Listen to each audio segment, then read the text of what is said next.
Alright, my guys, so every day you wake up, you're gonna push this down, make sure the bottom gets to the top. It's gonna look real fucking nasty, of course, but that's with anything that's fermented. It's, of course, rotten fruit and all that, and that's anything you drink, kimchi, so vinegar if you eat it, stir that shit up. So say you have any confusions on if you're actually cultivating any yeast colonies. I'm not sure, but we have some yeast right here from our first ever batch of mead from Tej, and I know it's the most aggressive yeast that I have in my inventory right now. So you can just like mix these things. Let's see which one works. It's like a little starter. And the reason why it looks so muddy is because it's all the sediment and all that stuff.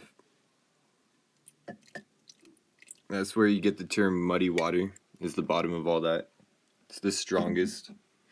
And we'll just mix up all that, and that will actually introduce some yeast into this process instantly if you're not making or cultivating.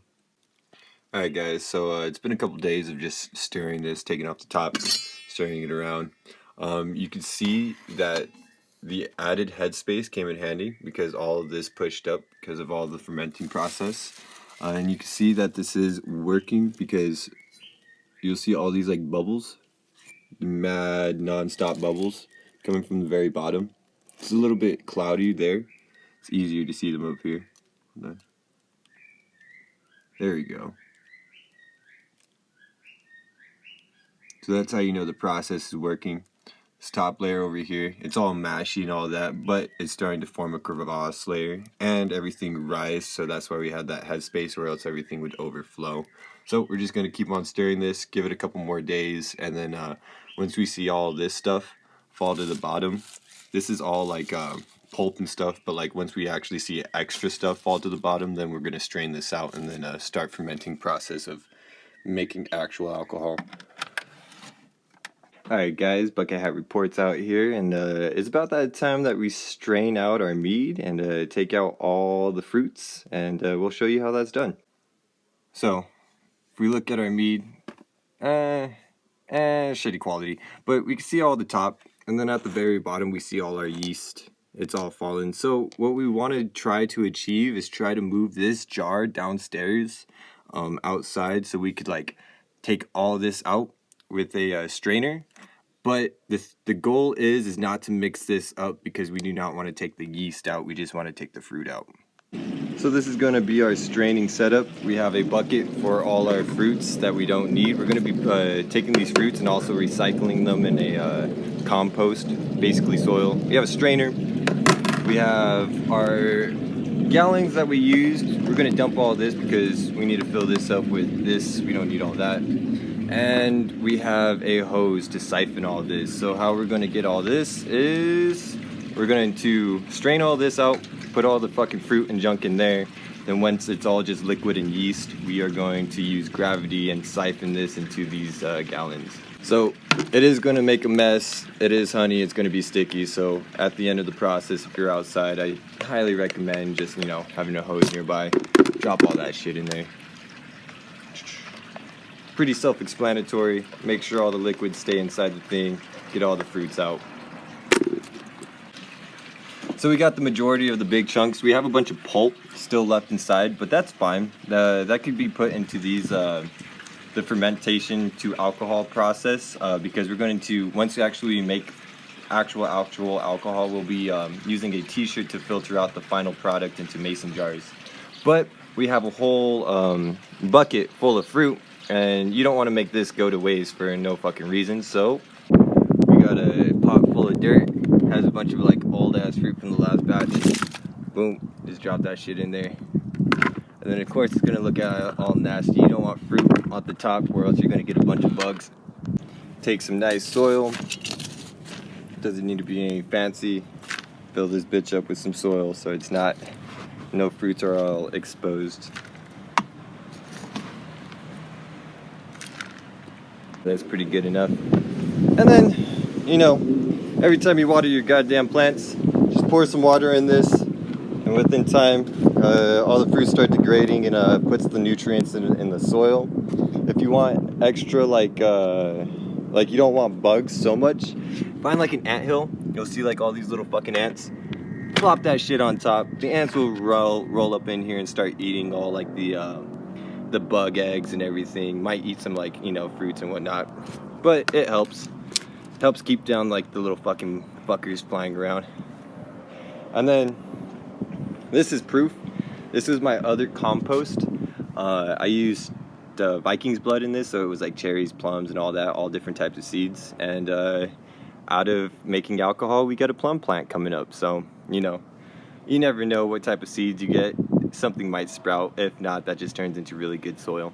Also, if you're going to be pouring this distilled water on plants, it's really not healthy for plants because it has no nutrients, no minerals, no nothing. So it's just going to go right through it. Pretty waste, but we need to drain all this. Drained out all the water. You don't need to worry about completely dry because it is distilled water. So it's just going to, like, you know, make more alcohol with whatever droplets. It's not going to fuck up your things. So next step is siphoning. So these tubes obviously come out pretty fucked. How do you make them straight? You just bend them.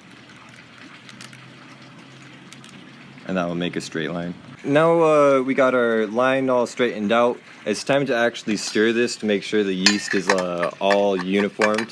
You don't want one container having more yeast than the other. Stir this shit around. Nothing too fancy. We're gonna put our siphon. Oh shit. We're gonna take our siphon, put this all the way at the very bottom. You'll be able to see it.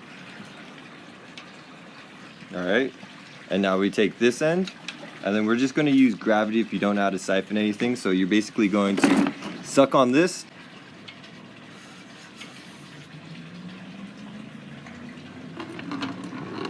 Then once you suck on it and get some liquid down, make sure that the main bottle that you want to siphon out is higher than the bottom, or the other bottle.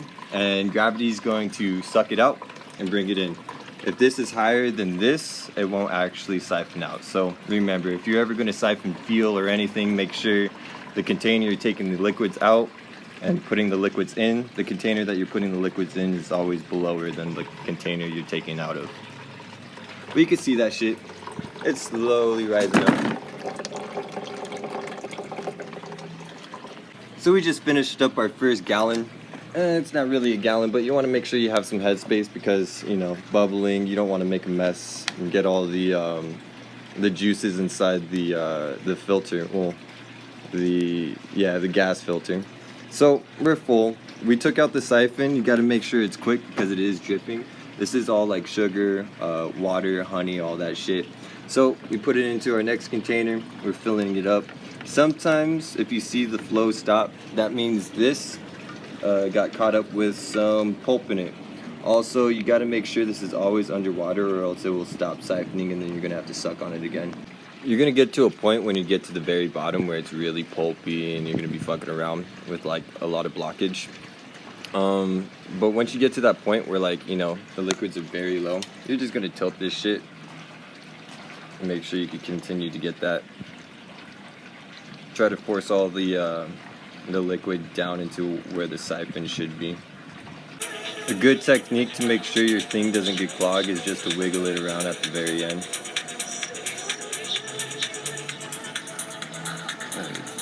Come on, come on.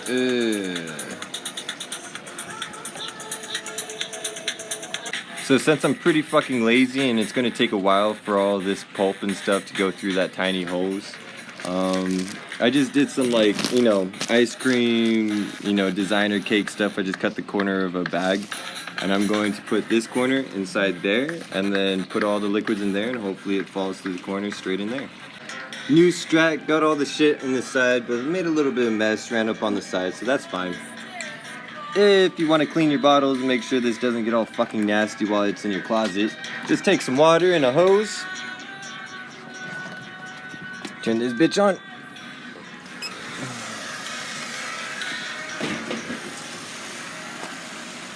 Take a look at our koi. How you doing, buddies? We got our nasty ass fucking bottle. Spray it down.